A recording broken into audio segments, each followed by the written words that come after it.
Unlock 2 से पहले PM Modi ने किया देश को संबोधित। कहा कोरोना को लेकर लापरवाही के हाल दिनों में बढ़ी है, ये चिंता का कारण है।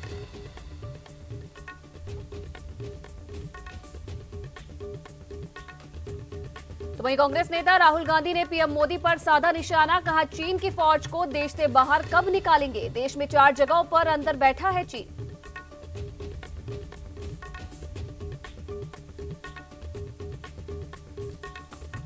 तो वहीं हरियाणा के गृह मंत्री अनिल विज ने राहुल गांधी के पूछे गए सवालों पर किया पलटवार। कहा राहुल गांधी जवाहरलाल नेहरू का समय करे याद, नेहरू ने चीन को दिए थे 43,000 एकड़ जमीन।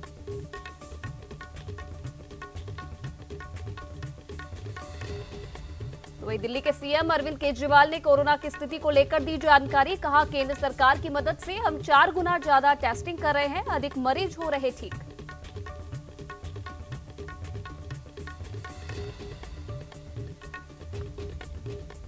नमस्कार, न्यूज इंडिया में आप सभी का स्वागत है और आपके साथ मैं हूं आयुषी नेगी। तो चलिए नजर डाल लेते हैं इस वक्त की कुछ मुख्य खबरों पर। प्रधानमंत्री नरेंद्र मोदी ने कोरोना संकट काल और चीन से तनाव के बीच देश को संबोधित किया। देश में कोरोना के कहर के बीच प्रधानमंत्री का ये 6वां संबोधन था जहां प्रधानमंत्री ने देश को संबोधित किया। पीएम मोदी ने कहा कि कोरोना से लड़ते हुए भारत में 80 करोड़ लोगों को 3 महीने का राशन मुफ्त दिया गया है। इसके अतिरिक्त प्रत्येक परिवार को हर महीने 1 किलो दाल भी दी गई है। बीते 3 महीनों में जनधन खातों में 31,000 करोड़ रुपए जमा भी करवाए गए हैं। साथियों, ये बात सही है कि अगर कोरोना से होने वाली मृत्यु दर को देखें तो दुनिया के अनेक देशों की तुलना में भारत संभली हुई स्थिति में है। समय पर किए गए लॉकडाउन और अन्य फैसलों ने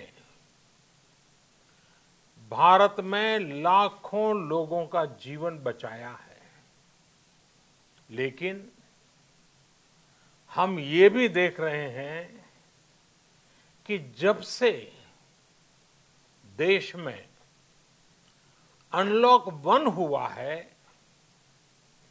व्यक्तिगत और सामाजिक व्यवहार में लापरवाही जरा बढ़ती ही चली जा रही है। पहले हम मास्क को लेकर, 2 गज की दूरी को लेकर 20 सेकंड तक दिन में कई बार हाथ धोने को लेकर बहुत सतर्क थे, लेकिन आज जब हमें ज्यादा सतर्कता की जरूरत है तो लापरवाही बढ़ना बहुत ही चिंता का कारण है। तो वहीं दूसरी तरफ नेपाल के प्रधानमंत्री केपी शर्मा ओली के बयान पर अब उनकी खुलकर आलोचना हो रही है। सत्ताधारी दल कम्युनिस्ट पार्टी के कई नेता हालांकि खुलकर नहीं बोल रहे, लेकिन तमाम विपक्षी दलों का कहना है कि ओली अपनी सरकार की नाकामी को छिपाने के लिए भारत पर तरह तरह के आरोप लगा रहे हैं। गौरतलब है कि पीएम ओली ने रविवार को काठमांडू में कहा था कि भारत की सरकार उनकी सरकार को गिराना चाहती है, जबकि नेपाल के आम लोगों की राय है कि ओली सरकार उनके गठबंधन के अंतर्कलह की वजह से अपने आप गिरने वाली है। इसलिए पीएम ओली अपनी सरकार की नाकामी को छिपाने के लिए भारत पर आरोप लगा रहे हैं ताकि उन्हें आम जनता की सहानुभूति मिल पाए। नेपाली कांग्रेस के सीडब्ल्यूसी मेंबर अजय चौरसिया का कहना है कि ओली सरकार तमाम घरेलू मुद्दों पर असफल हो चुकी है, चाहे वो कोरोना वायरस मामलों में उपचार की व्यवस्था हो या फिर क्वारंटीन किए गए लोगों की उचित व्यवस्था का सवाल। तमाम मुद्दों पर सरकार फेल रही है। सरकार आम जनता, किसान या उद्योग को राहत देने जैसी सभी महत्वपूर्ण कार्यों में असफल रही है। यहां तक कि कोरोना नियंत्रण के लिए जो उपकरण की खरीद हुई है उसमें भी व्यापक पैमाने पर भ्रष्टाचार हुआ है।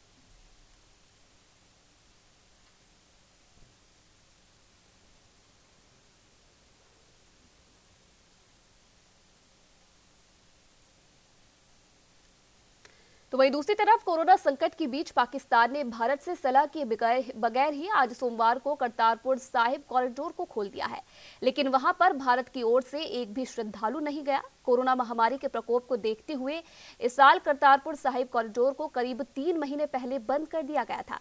करतारपुर साहिब कॉरिडोर को लेकर पाकिस्तान की हमेशा से खूब दिलचस्पी रही है। अब जब कोरोना महामारी के चलते ये कॉरिडोर बंद हुआ तो पाकिस्तान ने भारत से सलाह किए बिना बगैर ही कॉरिडोर खोलने की तारीख का ऐलान कर दिया।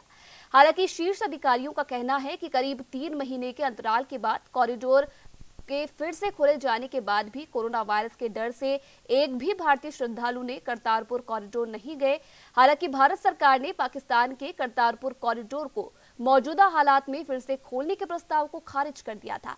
भारत सरकार की ओर से कहा गया है कि समझौते के मुताबिक दोनों सरकारों को दोबारा करतारपुर कॉरिडोर खोलने के लिए एक दूसरे को कम से कम 1 हफ्ते का वक्त देना जरूरी है, लेकिन पाकिस्तान सिर्फ 2 दिन के अंदर ही कॉरिडोर को फिर से खोलने की बात कह रहा है।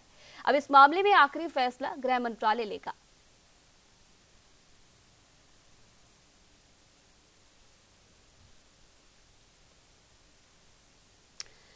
तो वहीं चीन जब भी दावा करता है कि उसके यहां से कोरोना वायरस खत्म हो गया, तब एक नया हॉटस्पॉट सामने आ जाता है। रविवार को भी कुछ ऐसा ही हुआ जब बीजिंग के पास एक इलाके को लॉकडाउन में डालना पड़ा, क्योंकि यहां पर कोरोना वायरस के केसों का नया क्लस्टर बनकर उभरा है। चीन की राजधानी बीजिंग में पिछले कुछ वक्त से कोरोना वायरस के कई मामले सामने आए हैं। पहले यहां पर मार्केट को बंद किया गया और अब बीजिंग से सटे क्षेत्र हेबई में भी कोरोना वायरस के दर्जनों केस रिपोर्ट हुए हैं, जिसके बाद चीन ने यहां पर लॉकडाउन लगा दिया है और करीब 5 लाख लोगों को घरों में रहने के आदेश दिए हैं। ये इलाका बीजिंग से सिर्फ 150 किलोमीटर की दूरी पर है और यहाँ बिल्कुल उस तरह का लॉकडाउन लगाया जा रहा है जैसे वुहान में लगा था। अब जो नया क्लस्टर मिला है वो भी एक सी फूड मार्केट का है, जहां पर मछली की सप्लाई काफी अधिक है, जो कि नए 1.5 दर्जन केस आए हैं, उनमें से 11 सिर्फ इसी मार्केट से हैं।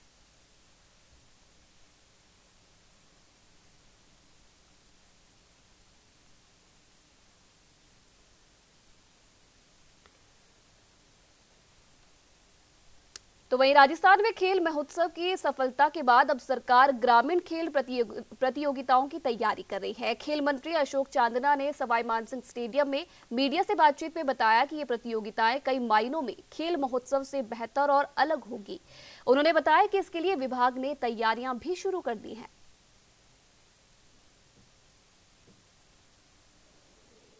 ऐतिहासिक ग्रामीण खेल कराने की ओर हमारा डिपार्टमेंट है और उसके ऊपर अभी योजनाबद्ध तरीके से डिपार्टमेंट की प्लानिंग हो रही है।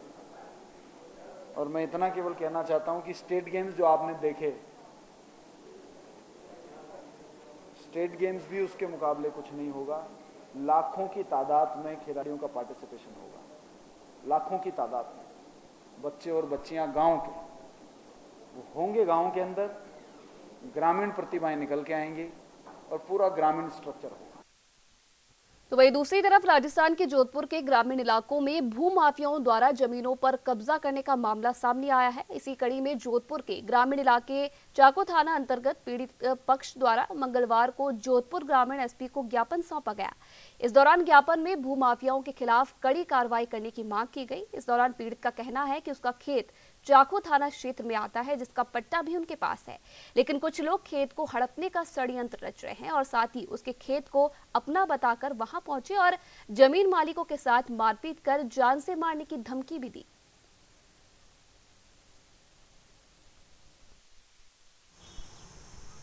बाप दादा बारिया जमीन है, जमीन ऊपर बगड़ू राम ने कब्जा कर लिया और वो उनके बेटे सब कुल्हाड़ियाँ लेके आते हैं, मेरे लारे दौड़ते और पीछे बाढ़ने के लिए कि जान से मार देंगे तुझको, नहीं तो यहाँ से निकल जा। जमीन आपकी है? जमीन मेरे बाप दादे बाहर और जमीन मेरे पापा की है। 17 मई का मेरे पापा जी ऑफ हो गए थे सर, और कोई आगे पीछे है नहीं सर। मैं इकलौती बेटी हूँ सर। मेरी जान से मारने की धमकी दे रहे और कह रहे तुमको रात को उठा लेंगे, कौन बचाना आएगा सर। तो फिलहाल वक्त हो चुका है एक छोटी सी ब्रेक के लिए। आप देखते रहिए न्यूज़ इंडिया।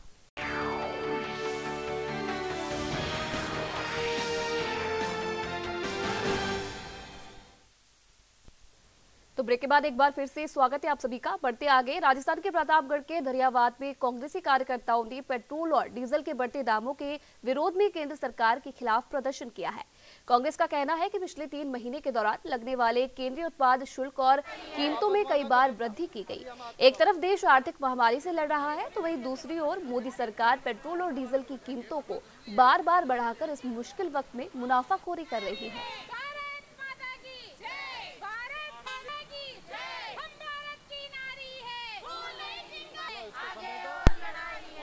जाके बैठना, अभी हम आते हैं वापस। कर्मचारी महासंघ के आह्वान पर पूरे प्रांत में हमने ये ज्ञापन दिया है प्रधानमंत्री मोदी जी के नाम। कलेक्टर को हमने ज्ञापन दिया, इसमें हमारी 10 सूत्री मांग थी, जिसमें हमारी पदोन्नति के लिए, ग्रेजुएट पेंशन के लिए और हमारे बीमा के लिए, और जो भी कार्यकर्ता आशा कार्य होती है उसको पदोन्नति एनएम की पद पर सभी के लिए, ऐसे 10 सूत्री मांगों को लेकर हम लोग आए हैं। अगर सरकार हमारे नहीं मानेंगे तो सारी बहनें सड़कों पे उतरेंगे हम और धरना प्रदर्शन करेंगे।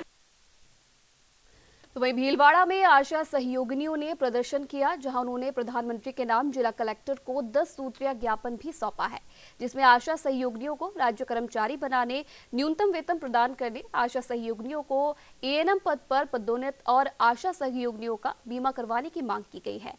उन्होंने चेतावनी दी है कि अगर मांगे पूरी नहीं होती है तो उग्र आंदोलन किया जाएगा।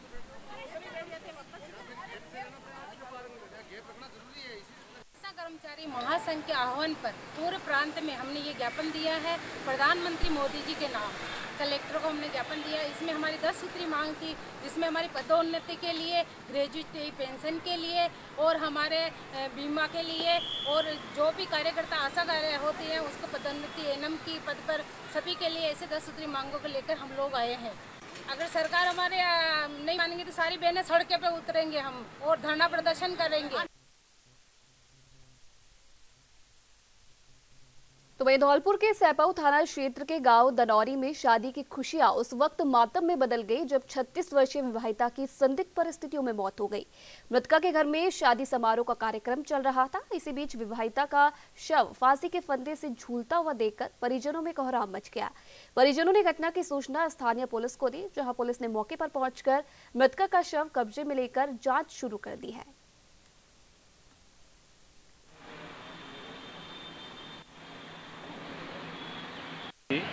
कि एक महिला ने दोनारी में सुसाइड कर ली है। इस सूचना पर एसपी साहब माने एससी भरत सिंह में जाब्ता के दोनारी गांव पहुंचे, जहां से मृतका के पोस्टमार्टम के लिए बॉडी को सीएचसी सैंपल लाए हैं। तो वहीं अजमेर के ब्यावर में एक अनियंत्रित कार एक दुकान के बाहर रखे मिट्टी के बर्तनों के ढेर में जा घुसी। हादसे में कार सवार 2 युवकों की मौके पर ही मौत हो गई, जबकि एक अन्य युवक गंभीर रूप से घायल हो गया। हादसा इतना भीषण था कि कार बुरी तरह से चकनाचूर हो गई और 2 युवक कार में ही फंस गए, जहां पुलिस ने घायल युवक को बाहर निकलवाकर इलाज के लिए एकेएच लाकर उसे भर्ती करवाया।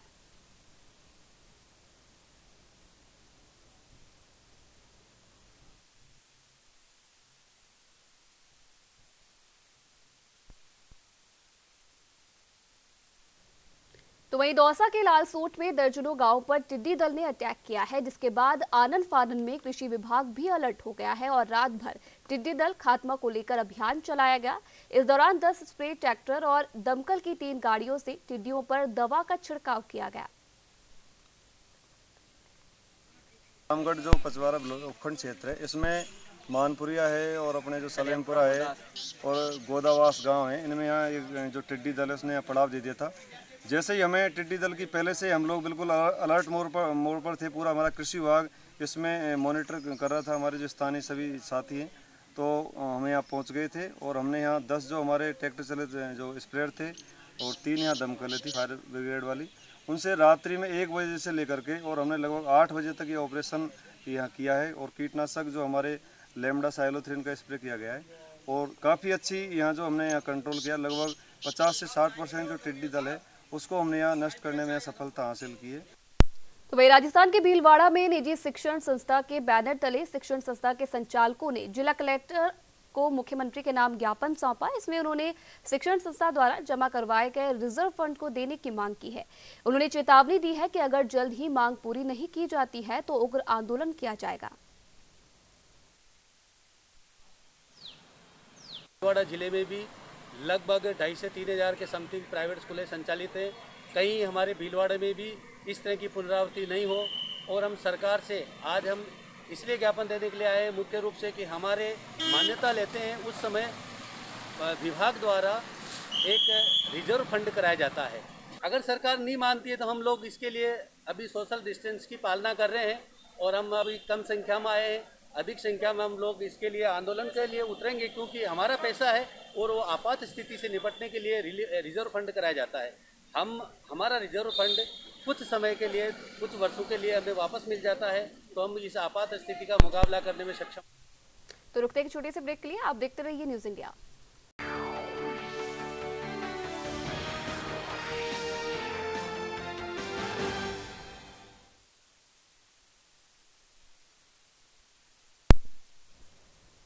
तो ब्रेक के बाद एक बार फिर से स्वागत है आप सभी का। बढ़ते आगे, देश भर में पिछले कई दिनों से पेट्रोलियम पदार्थों की लगातार बढ़ रही कीमतों के विरोध में शीर्ष नेतृत्व के आह्वान पर कांग्रेस कमेटी की ओर से हल्ला बोल पैदल मार्च निकाला गया। कांग्रेस जिला उपाध्यक्ष प्रदीप तोली के नेतृत्व में कांग्रेसी कार्यकर्ताओं ने पीएम मोदी और केंद्र सरकार के खिलाफ जमकर प्रदर्शन कर नारेबाजी की और राष्ट्रपति के नाम एसडीएम धनपाल गुर्जर को ज्ञापन भी सौंपा। इसके साथ ही कांग्रेसी कार्यकर्ताओं ने बैलगाड़ियों के पीछे मोटरसाइकिल बांधकर प्रदर्शन किया।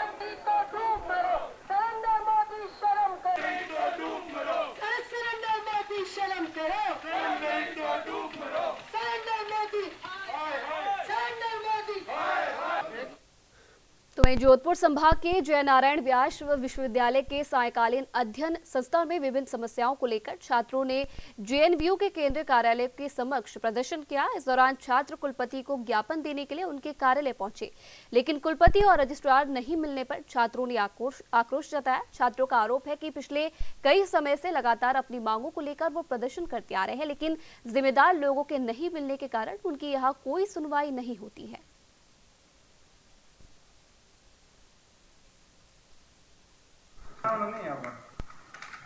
राजस्थान का सबसे बड़ा विश्वविद्यालय जोधपुर विश्वविद्यालय है, जय नारायण व्यास विश्वविद्यालय, जिसका एक कैंपस है सायकालीन अध्ययन संस्थान। उसकी मांग को लेकर हम यहाँ आज खड़े हुए हैं, लेकिन आज यहाँ पे ना तो वीसी साहब है और जहाँ रजिस्ट्रार मैडम है वो बहुत अपने समय पे यहाँ पे अपना टाइम नहीं दे पा रहे हैं। हमारी सबसे बड़ी मांग ये है जो कि 2018-19 की जो रिफंड फीस है छात्रों की, वो अभी तक वो स्टूडेंट्स फाइनल ईयर में आ गए, लेकिन उनकी अभी तक रिफंड फीस नहीं आई है।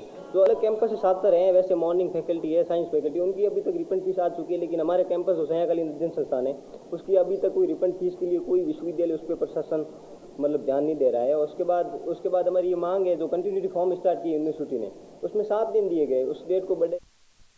देश में चीन को लेकर सियासत जोरों पर है। ऐसे में राजनीतिक दल देश की रक्षा और सुरक्षा को लेकर सवाल भी खड़े कर रहे हैं। कांग्रेस नेता राहुल गांधी ने सरकार पर सवाल उठाते हुए कहा कि देश की रक्षा और सुरक्षा की बात कब होगी, जिस पर हरियाणा के गृह मंत्री अनिल विज ने पलटवार किया है। विज ने कहा कि राहुल गांधी को जवाहरलाल नेहरू का समय याद करना चाहिए, जब नेहरू ने 43,000 एकड़ जमीन चाइना के कब्जे में दे दी थी। विज ने कहा कि आज देश में जितना पीएम मोदी के नेतृत्व में सुरक्षित है, इतना कभी नहीं था।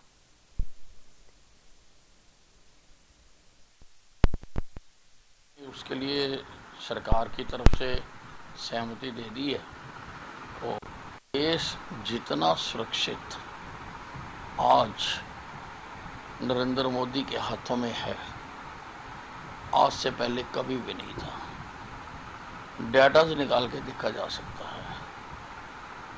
और राहुल गांधी को तो जवाहरलाल नेहरू का समय याद करना चाहिए, जब उन्होंने चाइना को लगभग 43,000 एकड़ जमीन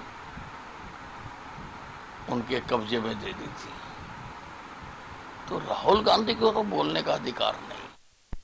कोरोना महामारी के चलते पूरा देश आर्थिक मंदी से गुजर रहा है। इसी कड़ी में अंबाला स्थित हरियाणा रोडवेज के डिपो का जायजा लिया और जाना कि आखिरकार सरकार की ओर से चलाई जा रही बसें कितनी आमदनी कर पा रही हैं।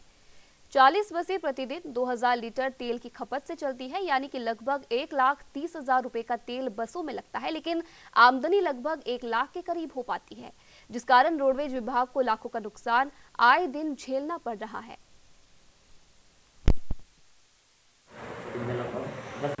लॉकडाउन से पहले का पीरियड है जिसमें हमारे रूटीन में लगभग सारी बसें चलती थी, तो हमारे लगभग 10 से 11,000 के आसपास डेली खपत होती है, 10,000 से 11,000 इसमें।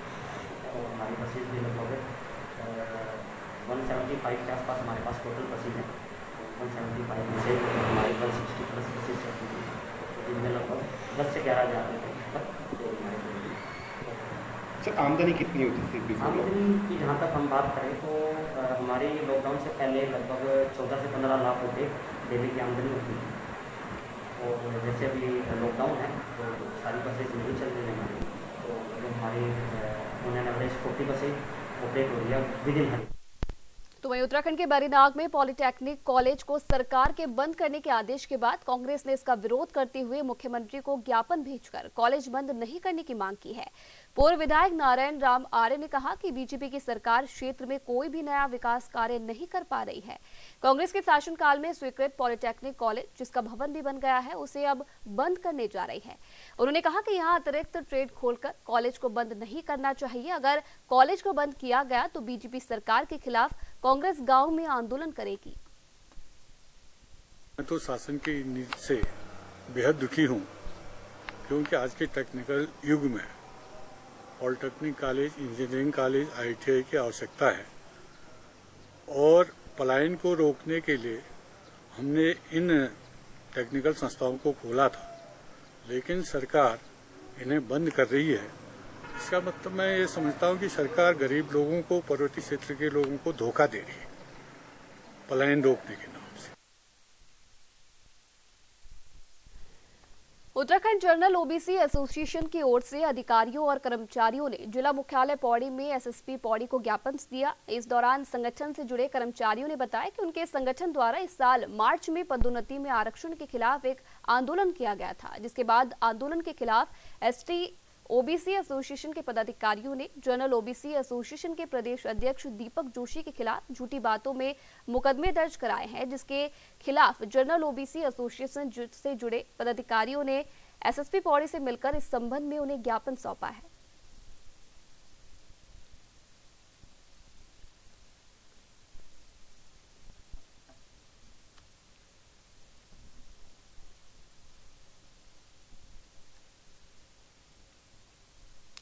पतंजलि योगपीठ के महामंत्री आचार्य बालकृष्ण ने कहा है कि हमने कभी ये दावा नहीं किया कि हमने कोरोना वायरस की दवा बनाई है।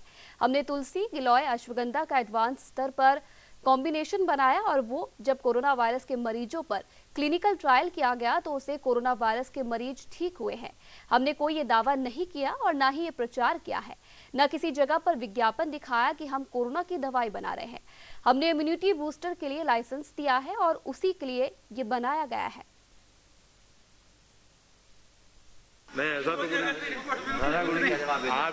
नियोजित भ्रम और षड्यंत्र की बू आती है।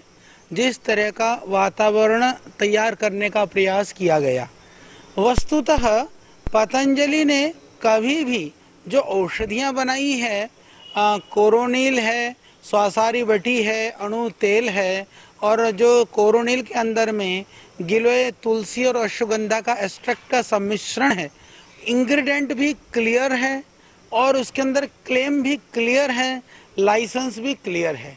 क्लेम के अंदर हमने इम्यूनिटी बूस्टिंग के लिए, एलर्जिक प्रॉब्लम्स के लिए और जितने भी तरह के ये एलर्जिक प्रॉब्लम से रिलेटेड जो कॉम्प्लिकेशंस हैं, फीवर है, कफ है, ये सब के लिए ये हमने क्लेम किया। क्लेम करने के बाद में फिर हम लोगों ने इन्हीं औषधियों का कोरोनिल का ये हमने इन औषधियों का क्या किया कि उन कंपाउंड के ऊपर क्लिनिकल कंट्रोल ट्रायल किया। क्लिनिकल कंट्रोल ट्रायल के बाद में जो रिजल्ट आया हमने देश को बताया। तो हमने दवाई के अंदर तो ये हमने कहा ही नहीं कि ये हम कोरोना को जो है कंट्रोल करते हैं, क्योर करते हैं। हमने कहा कि हमने ये दवाइयाँ बनाई थी, वो क्लिनिकल रिसर्च के अंदर ये दवाइयाँ दे दी, दवाई देने से कोरोना के रोगी ठीक हो गए। वहीं चीन द्वारा गलवान घाटी में की गई नापाक हरकत से देश की जनता में चीन के खिलाफ आक्रोश है, जिसके बाद से लोग अब चाइनीज सामान के खिलाफ जमकर हल्ला बोल रहे हैं। इसी कड़ी में भारत सरकार ने भी चीन को करारा जवाब देते हुए उन चाइनीज मोबाइल ऐप पर प्रतिबंध लगा दिया है, जिसमें चीन के टिकटॉक के अलावा यूसी ब्राउजर लाइक वीगो शामिल है। तो वहीं सरकार के इस फैसले पर देश की जनता ने खुशी जाहिर की है। इसे लेकर बीजेपी प्रवक्ता विनोद सोयाल का कहना है कि जहां इस समय देश वैश्विक महामारी कोरोना से जूझ रही है, तो वहीं दूसरी तरफ चीन की नापाक हरकतें लगातार जारी है।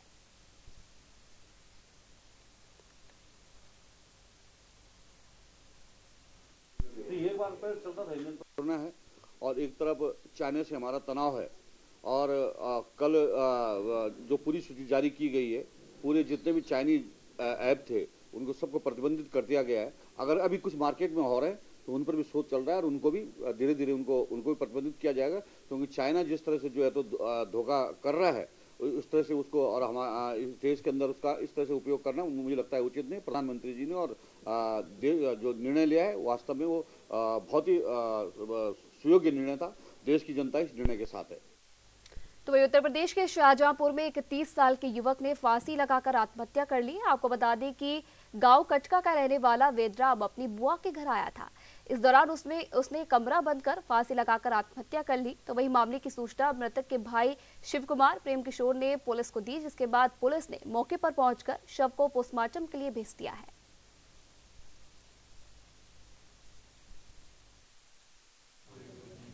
मेरे घर पे आया और इन्होंने हमारे साथ खाना पीना खाया और ये आके यहाँ सो गए और फिर तो हम लोग अपने सपरिवार उस घर में सो गए। पता नहीं इन्होंने कब क्या कैसे किया। जब मॉर्निंग में मेरी मम्मी भैंस को चारा वगैरह डालने आई तो देखा ये लटके हुए थे। सेक्चे से हमने देखा ये लटके हुए थे। बस ये कहाँ के रहने वाले हैं और आपके रिलेशन में क्या हैं ये हमारे मामा के लड़के हैं, मतलब मेरे भाई हैं। मेरे भाई हैं। उत्तर प्रदेश के सहारनपुर में जिला अस्पताल रोड पर रखा ट्रांसफार्मर फटने का एक मामला सामने आया है। इस दौरान 5 लोग बुरी तरह धमाके की चपेट में आ गए। आपको बता दें कि ट्रांसफार्मर में धीरे धीरे चिंगारी उठ रही थी, तो वही देखते ही देखते ट्रांसफार्मर फट गया, जिसके चलते रोड पर जा रहे 2 बाइक सवारों के ऊपर ट्रांसफार्मर का उबलता तेल जा गिरा। तो इसके पास गैस पाइप लाइन का काम कर रहे 3 मजदूरों के ऊपर भी उबलता तेल जा गिरा, जिससे 5 लोग बुरी तरह से झुलस गए। हमारे पास 5 बंदे आए हैं जो ट्रांसफार्मर, उन्होंने बताया कि ट्रांसफार्मर वो जा रहे थे अस्पताल चौक के पास, तो ट्रांसफार्मर शॉर्ट सर्किट हुआ, आग लगी और आग लगने से जो तेल था ट्रांसफार्मर का वो उनके ऊपर गिरा, उसकी वजह से वो झुलस गए। हमने 5 को भर्ती किया। भर्ती करने के बाद और सर्जन को कॉल की, सर्जन ने देखा, जिनमें से सर्जन ने 3 बंदों को सीरियस होने के कारण रेफ़र कर दिया। 2 बंदे यहीं पे हैं, उनका इलाज चल रहा है। लगभग कितना परसेंट थे? जो 3 बंदे थे वो ज़्यादा 60-70% अबाउट जले हुए हैं, जो इनको रेफ़र किया गया। काम कर रहे थे, क्या हुआ? ट्रांसफार्मर फट गया। ट्रांसफार्मर अचानक फट गया और गिरा वो, जो उसमें का आग था हमारे पेट पे गिर गया।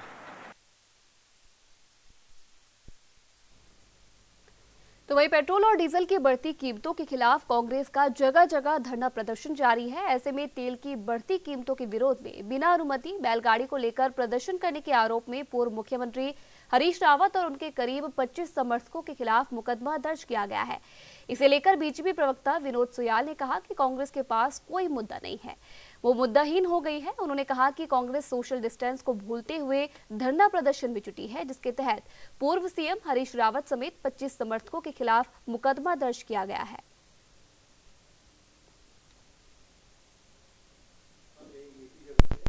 विश्व के अंदर और पूरे देश के अंदर कोरोना के कारण इस समय बड़े संकट की घड़ी है और लगातार जो है तो ये कोरोना जो है तो महामारी जो है तो तब से सरकार के स्तर पर भी और सामाजिक संगठनों के स्तर पर भी इससे जूझ रहे हैं। और भारतीय जनता पार्टी के यशस्वी प्रधानमंत्री नरेंद्र भाई मोदी के कुशल नेतृत्व के कारण और उनकी सूझबूझ के कारण देश के अंदर कोरोना पर काबू पाया गया। उसी तरह से हमारे प्रदेश के अंदर हमारे यशस्वी मुख्यमंत्री आदरणीय त्रिवेंद्र सिंह रावत जी के सफल प्रयासों से लगभग 2,70,000 से ज़्यादा के लोग प्रवासी लोग उत्तराखंड लौटे और उनको क्वारंटाइन भी सही ढंग से किया गया, सब व्यवस्थाएं की गई। कांग्रेस पार्टी के पास कोई मुद्दा नहीं है, कांग्रेस पार्टी मुद्दाहीन हो गई है। इसलिए हरीश रावत जी और अन्य जो उनके नेता हैं, जो जिस तरह से उससे पहले उनके प्रदेश अध्यक्ष ने भी जो है तो सोशल डिस्टेंसिंग की जिस तरह धज्जियां उड़ाई, और हरीश रावत जी ने भी जिस तरह से सोशल डिस्टेंसिंग की धज्जियां उड़ाई, उसी कारणों पर मुकदमा दर्ज हुआ है। उसमें वो सबके लिए एक जैसा कानून है, जो उसका पालन नहीं करेगा उन सब पे मुकदमे दर्ज होंगे। क्योंकि ये मुझे लगता है कि ये जो कांग्रेस पार्टी है, ये अपने लिए भी खराब कर रही है, अपने कार्यकर्ताओं के लिए भी इस चीज़ को खराब कर रही है, और जनता के लिए भी ये घातक हो जाएगा। ये अभी संक्रामक रोग है, इस स्तर पर इनको अगर कोई विरोध का तरीका इख्तियार भी करना तो कोई दूसरा तरीका इख्तियार करना चाहिए। तो फिलहाल इस बुलेटिन में इतना ही। देश विदेश की तमाम खबरों के लिए आप देखते रहिए न्यूज़ इंडिया।